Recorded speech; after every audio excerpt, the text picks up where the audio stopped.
Hi, welcome to Interabang Publisher Chats. My name's Lori Feathers. I'm a co-owner and book buyer at Interabang Books.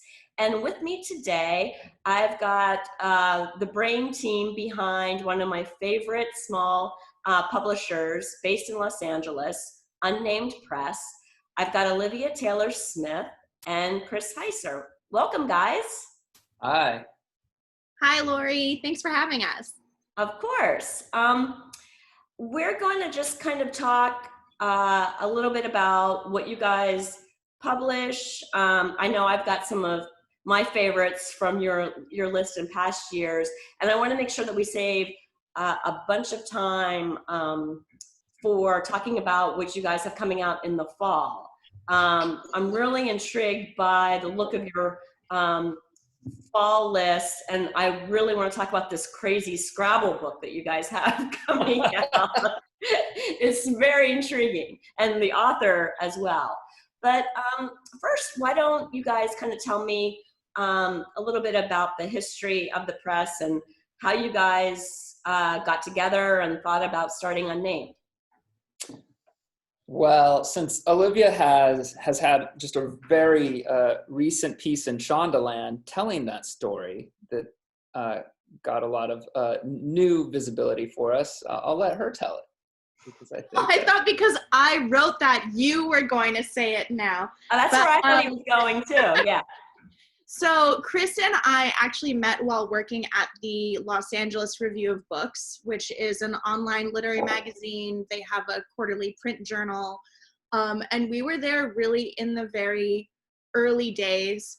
And he was editing there, and we had a background in marketing, and I was doing publicity there. And we ended up working a lot on fundraising campaigns. It's a nonprofit, marketing and really launching this magazine, online magazine. And through LARB, we really got a sense of the literary community in Los Angeles. I grew up in LA. Chris has been an Angelino for a very long time. And there was this sort of sense that there was room for more publishing to be happening here. And so one day I was leaving the LARB office, and Chris just said, "You know what, I have an idea and we need to talk really soon." And I was like, okay, we'll see what happens. And basically the very short answer is there was a group of basically Chris and myself and a small group of people really wanted to start a publishing company. And initially the idea was that we would actually publish international crime fiction ebooks. And that sort of quickly evolved into what would become Unnamed Press, which was that we realized that publishing is a very traditional industry. It would be really hard to actually launch a brand as a digital publisher. That we would, and that we love print books and wanted to do print books and wanted to be engaged in, with booksellers in the book selling community. Chris had been working at Skylight for several years at that point, and also bookselling in Idaho. And I grew up always going to bookstores and browsing bookstores, and that was one thing. So Unnamed Press kind of evolved from this very early idea of well, people are reading ebooks, that's going to be a thing, right? To now printing hardcover books and having them all over the place. So yeah, it's been about 7 years now since we started. Okay, that was 2014, right? Mm-hmm. Yeah. Yeah. And I think that, oh, sorry, go ahead, Lori. No, you go ahead, Chris. Oh yeah, I mean, I think that what we took from that initial inspiration or idea was the international perspective, that we were really, oh, excuse me, that's my mechanic, pardon me. We took the international perspective. I'd studied a lot of translated literature. Olivia's background was really in interest in literature was very international as well. And a lot of the people that we were meeting around the LA Review of Books and in LA at that time were really, were translators, were editors of international literature and criticism. And so when we sort of reduced it to this little idea of international genre, what we really loved about that was the international part. And so when we moved on to becoming a kind of full-scale publisher in terms of, publishing both fiction, nonfiction, publishing cross genres, publishing both translated literature and literature in English from here and abroad, we took that POV. We wanted perspectives that were informed by kind of a global attitude, towards writing and towards characters and stories. So tell me about your first book, your first real book. Nigerians in Space was I think speaks to that exactly. It immediately was a book that was an agented book by a really talented writer, a really engaged author. We thought he hit all the marks, and we were shocked that his manuscript, kind of an Afrofuturist take on a space misadventure. It kind of combined an international thriller with some sci-fi elements. We thought that was kind of a no-brainer, and we were shocked that another publisher hadn't published it. And we quickly realized that categories for publishers are really hard to break down sometimes. It's becoming less so. In the time we've been working, we've seen a shift, especially in kind of literary fiction, towards a little more open attitude. But I think that's what attracted us to the book, was a combination of the author, young and really excited to be telling the story and collaborating with us. Yeah, we really launched alongside Nigerians in Space together. And I think part of the driving idea was that we didn't want to live in a world where that book wouldn't be published. We wanted to create a space for writers who were, playing with the idea of genre and writing from different places. So and I was looking because I thought I should have had it within arm's reach, but I think it's in another room. It's all right. So how many books, we're now in the fall of 2020, how many books have you guys published or acquired so far? About 70, probably acquired it and in contract, I think probably over 80. Okay. But I think we published around 70 something. Okay. Yeah, that sounds right. And I just know some of my favorites from your list are translated literature, like Desarthe's The Hunting Party, but then others are not. They're just American authors, literary fiction. I think you guys know that the Interabang Books Book Club selected Mark Rader's The Wanting Life for our book club selection. I think that was, I don't know, time is blurry right now. I think that was our April selection, I think. And our book club members just loved that book. My first book that I know that I think that I ever read from your press and that I hand sell all the time, I adore this book, is The Border of Paradise, which for those out there that might be listening and haven't, I don't know if I haven't put it in your hand yet, it's just kind of a great a kind of gothic story about a family that has a lot of problems, and you just keep reading. It's a very immersive book. It feels dense but doesn't read densely. It's definitely a page turner, and there it is. I have a lot of glare. Sorry about that. It's okay, but yeah, come into the store and see me, and I'll definitely put it in your hands because it's really just a wonderful book. I guess. Thank you. I guess I might want to ask you guys, although it's not fair, because I know that you love all your babies, but are there any books that you've published that kind of particularly stand out, or for a particular reason that you think like, oh, you talked about Nigerians in space, but are there other books that are like, oh, it was really important that that book got published? That's kind of a question, I guess, but. I don't want to get in trouble. I know. I can speak to milestones, with books, Yeah, because we loved, we love all of our authors and the titles, and we're still young enough that we're only 7 years old, and for the most part, a vast majority of books are still in print. We're still in touch with our authors, and right. we still consider them, for collaboration sometimes, all the way through to DG Olukotun, who is our first author. We still work with him. We're in touch with him all the time. But I think a big milestone, probably our first milestone, was, the books of that first year, kind of like Escape from Baghdad, which is a book by a Bangladeshi writer, but writing about Iraq. That book got a lot of coverage. Olivia has headed PR for us from the beginning, and while we've had help, it's really been her voice as a publicist that has gotten through.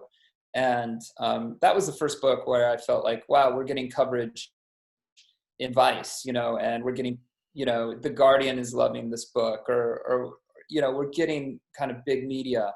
And that was a big stepping stone, because we weren't sure if we were going to, Nigerians in Space did end up getting that, but it was sort of that was kind of later, but that was a big milestone. And then I think The Border of Paradise was a book where it was our first author who was really well positioned in her own career as an emerging writer and voice, so that when we published that book, it really triggered a lot for our author. She was a Granta Best Young American Novelist. She went on to win a Whiting Award, and now she, and soon after, went on to be a New York Times bestseller, for Grey Wolf, for her first nonfiction book. So that really expanded, I think, what our press does for authors.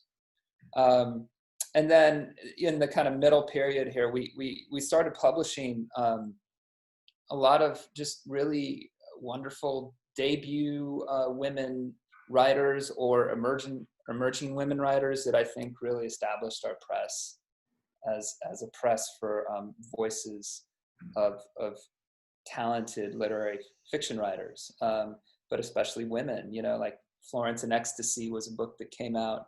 The Annie Year by Stephanie Ash, Neon Green by Margaret Wappler. I'm just kind of looking at our list.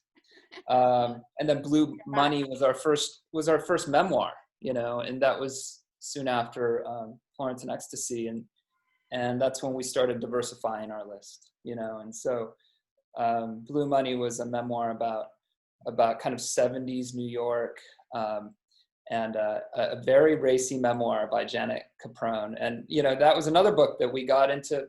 We got coverage in Playboy, and we kept hitting milestones in terms of our visibility.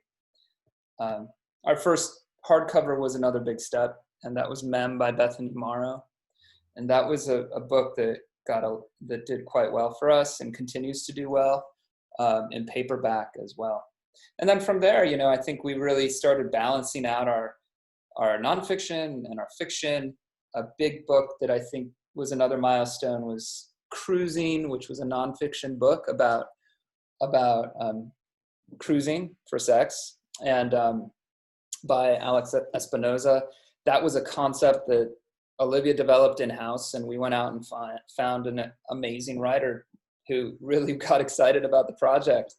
And again, that we started kind of filling our spaces and our budgets, how much we could afford to invest in a book and a project. and how much our understanding of how the market worked and what we could sell. And that kind of gets us to today, you know, where we're balancing fiction, nonfiction, doing a lot with a little, you know, as a indie press with no more than, you know, 4 people in the office any given day. Yeah, and I think sort of, especially some of the books that Chris mentioned, like Florence and Ecstasy and Mem, those were books also where people were hearing about the title and the author, not in relation to Unnamed Press, which to me always as a small press feels like a success. You know, we love the people that are really interested in what we're doing, but when a book can transcend that and reach people that don't know, you know, who publishes anything. Sorry, there's like a motorcycle outside. Of course. Streets of Los Angeles.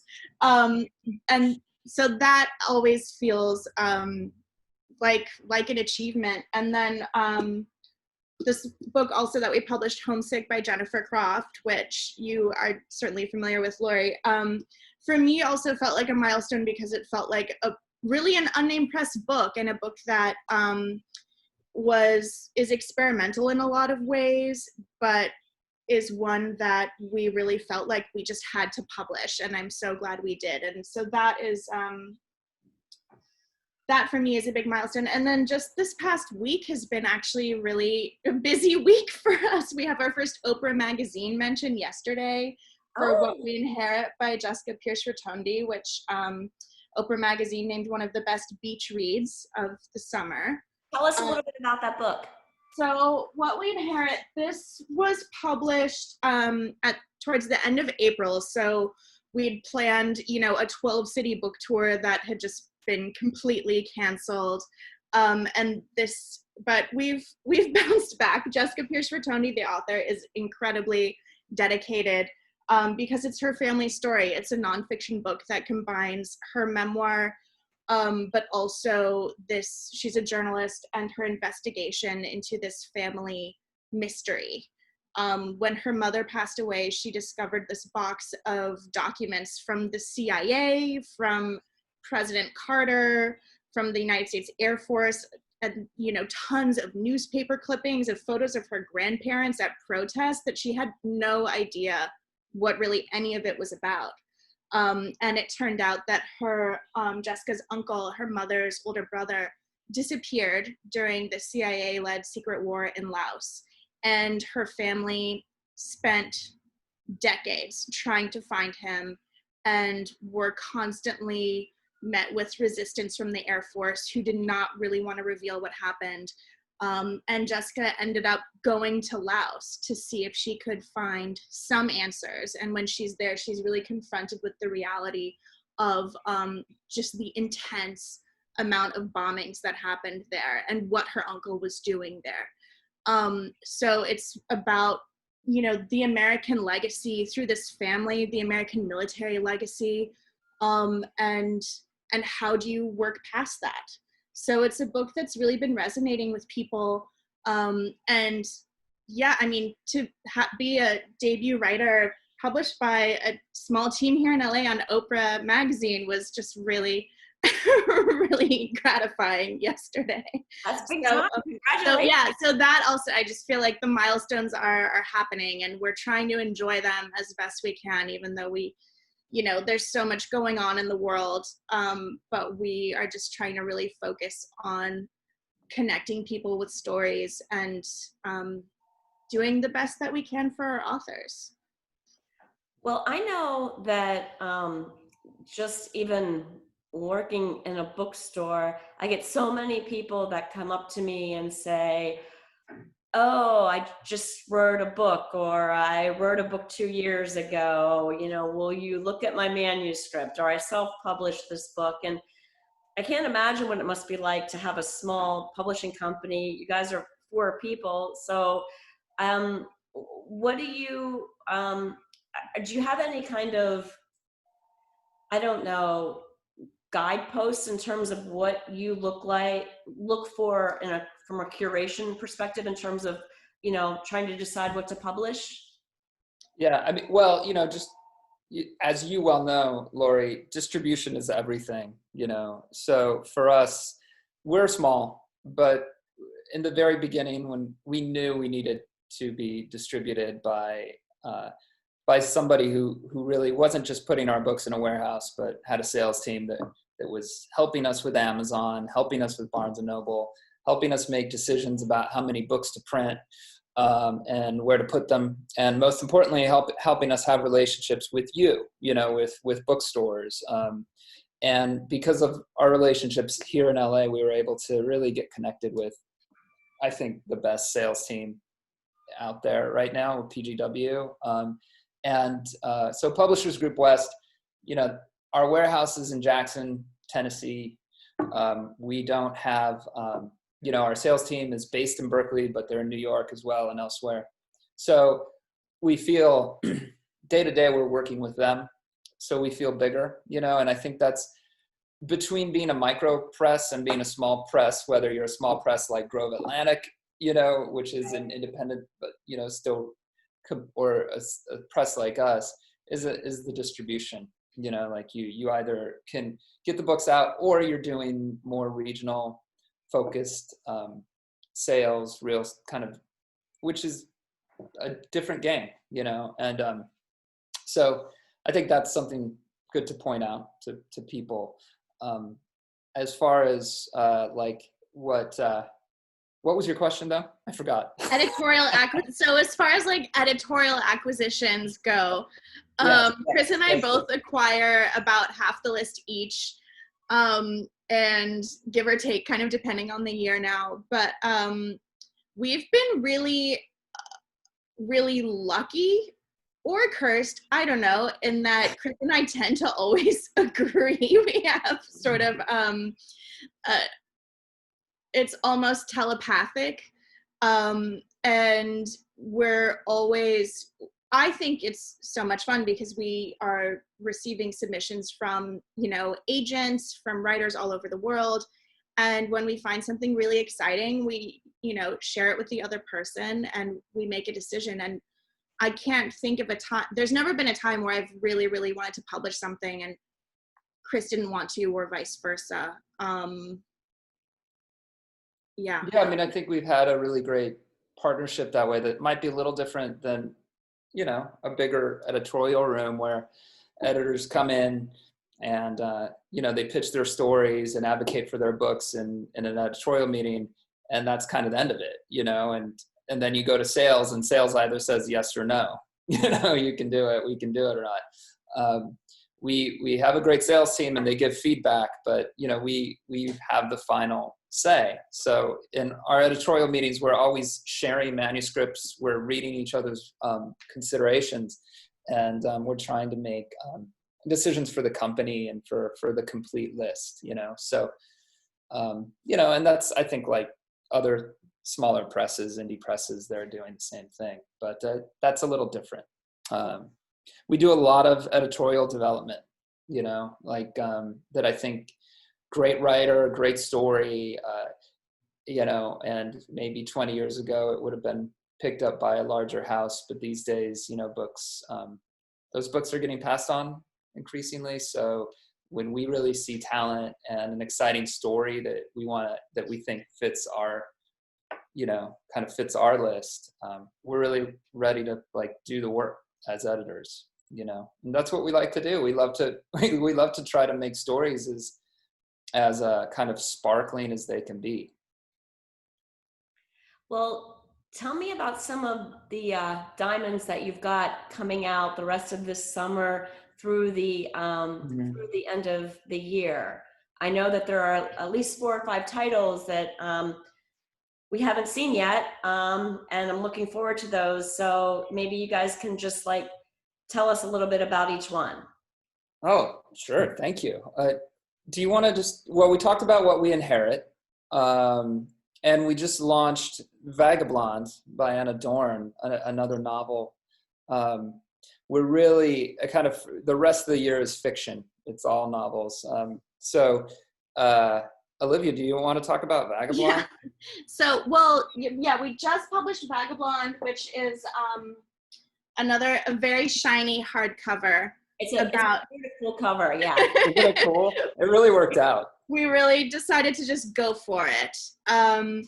But I love this novel. It's set in LA, and we almost never publish books that are set in LA, but it's totally voice driven, which is what I really look for, because again, as Chris said, we do a lot of developmental editing, but the voice really has to be there with the author.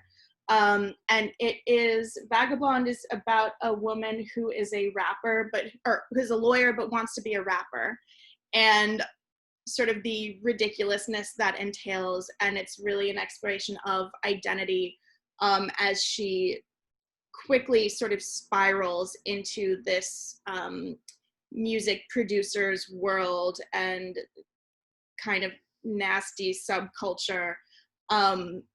But she maintains her sense of humor throughout.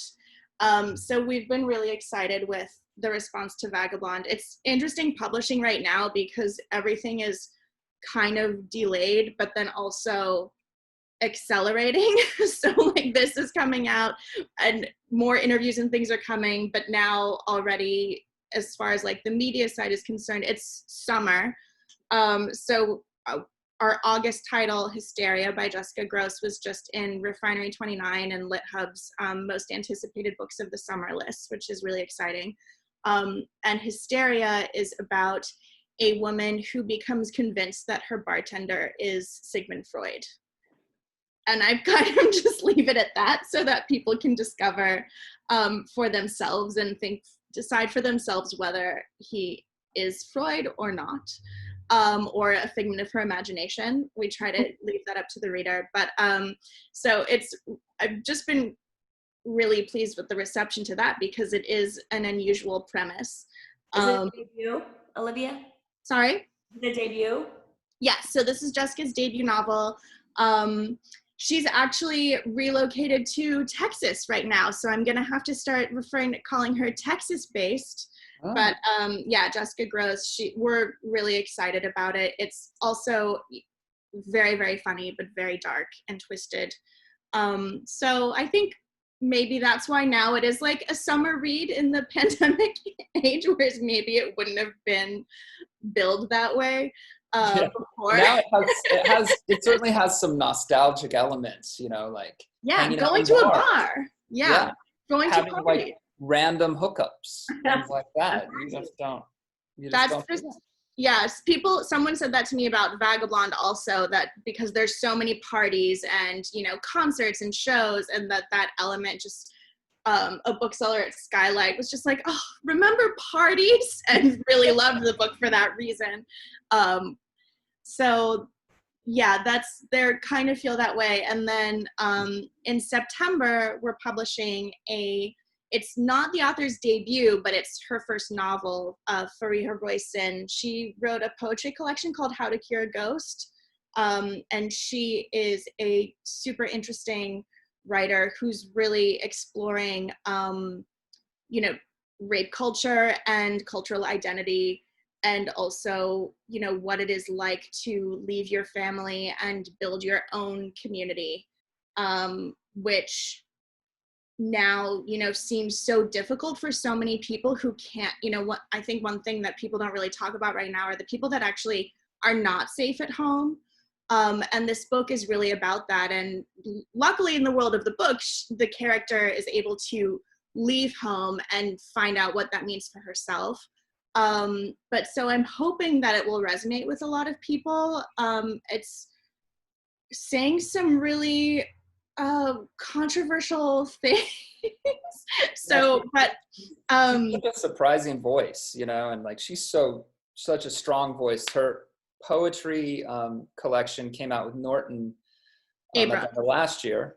So was it Abrams? Mm-hmm. Oh, okay. Yeah. And it was so well received. I mean, for poetry, is amazing the kind of tour she put together and the kinds of crowds she was drawing. She's really a connecting person, and we're thrilled to have her. I think this novel is going to surprise people, and really challenge people. It's not like anything you could expect, which is like what we should be doing, as a press. And the title again is Like a Bird, and it comes out September 15th. Okay. And then jumping back, we're about to announce a book that hasn't been announced yet for the end of August, called The Happy Broadcast, How to Stay Positive, Take Action, and Make the World a Better Place. That is on the nonfiction side of our list. We've, again, we're trying to broaden kind of the scope of what we publish, but staying in line with kind of our values as a press. This is an author who started an Instagram called The Happy Broadcast just about 2 years ago. We discovered him when he was at about 50,000 followers, and he was just telling stories every day using his kind of incredible, young, fun illustration style to tell good news stories for the world. He felt like the kind of terrorizing reality that we live in every day in terms of just how much media we get was just causing kind of so many mental health issues and causing a lot of despair. And he wanted to kind of counter that, to kind of create a counter hate, counter fear Instagram account. And we found this account, and his illustrations were charming, and it was doing well. We were impressed. We thought, well, 50,000 followers, that's great. We can really try to reach an audience with that. So we started developing a book. And as we're about to announce it here, I guess in 2 weeks, he's approaching 500,000 followers. He's grown kind of exponentially. The good news, the desire for good news is booming. People want it, especially, via perspectives that can not just provide good news, but editorialize it a bit and help people feel connected to it. So this is a book that we're really excited about. You'll be hearing a lot more about this book in a couple of weeks. We've kept it pretty quiet. It's being published simultaneously in the UK by Bonnier. And we're very excited about this book through the fall. It's a book it's kind of a small 5.5 by 5.5 gift book, family book, inspirational book. It's a book, I think, for families especially, because it's kind of all ages, even though it tackles, climate change and topics like that. It's all about how you can be part of the solution, how you can get involved in small and big ways. So that's a book that, you'll be hearing more about. I'll be sending you a copy, Lori, ASAP when I get them back. But that'll be late summer. Great. Yeah. So does that bring us to the crazy Scrabble book? Chronologically, yes, it does. Does it really? And it's funny, we've been talking a lot about that Scrabble book today. And it's called The Escape? It's called Escapes. Escapes.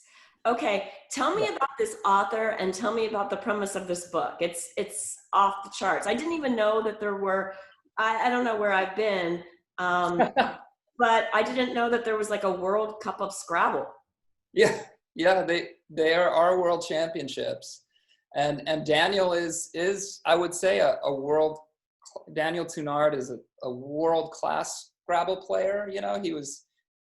He plays in both English and Spanish, and that's a big thing that I learned about Scrabble, is that Scrabble is really, really disconnects from language itself, and it's just about knowing words, right? So like the kind of pro Scrabble players are even disconnected from language. Like they're taking on the challenge of playing in French or Italian, whether they're native speakers or not. And I thought that was really interesting. Well, I saw in his bio on your website that he's competing this year in Montevideo in the World Championships. I think it said that he's like ranked 13th in the world. Or something. So, but tell the audience about the plot, because it just sounds so off the chart. Yeah. Well, I'm really excited, and I'll email you a copy of the typeset that we're finalizing right now, because it incorporates Scrabble boards throughout the story. It basically imagines an alternate 90s in which Scrabble is a sport, and it's people it's on ESPN, and people love Scrabble. Like And it's got an audience. Sorry? like poker. Like yeah, exactly. Yeah, it just imagines, yeah, exactly, like poker, or like, yeah, like, exactly. And it just it's basically that it imagines that in the world of Scrabble, as the stakes get higher and there's more money kind of invested in the sport, a mafia takes over, a so-called scrafia, and it's run by these three elderly sisters, and they pull all the strings, and they manage who wins and who loses, and they're taking people out if they're getting messed with. And basically it imagines two of the world's leading Scrabble players who get on the wrong side, or the dark side of the scrafia, and have to go on the run, and they're hiding out, and they're playing one last game, and they're old lovers, right? They're actually ex-husband and wife, and they're playing one last great Scrabble game, anticipating that the scrafia at any time will come descend upon them and snuff them out. And Olivia, would you say this is a funny book, a dark book, or a little bit of both? I think it's an unnamed press book, so it's a little bit of both. Yeah. Fantastic. Funny is definitely, we definitely like to laugh when we read. Yeah. Yes. Well, and that's so important right now, for sure. Yeah, we do. I think Escapes is a book that, oh God, there's that chess book, The Queen's Gambit. Yeah.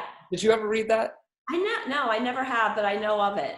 It's a great book, and that's more of a straight ahead kind of thriller, not really thriller, but it's an interesting novel about a chess prodigy, you know.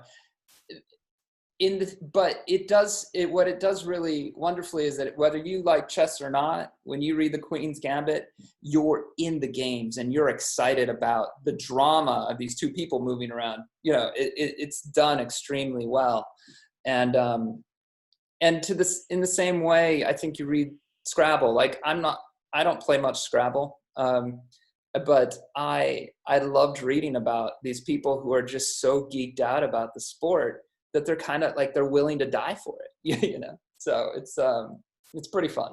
It's pretty fun. I feel like a lot of people in the past 3 months are geeking out on Scrabble a lot. I think a lot of people are playing board games generally, and I think Scrabble's a pretty popular one. But I think of your fall list, the one I'm most excited about is the one that's publishing in December, and it's about a food critic, right? You want to Yeah. talk a little bit about that one, Olivia? So on December 1st, I figured, gotta time a cannibal book for Thanksgiving. Oh, it's a but a very, very funny one. It's like cannibal. Like cannibalism. A Certain Hunger is Chelsea G. Summers' debut novel, and it is about a renowned food critic who is facing a personal crisis.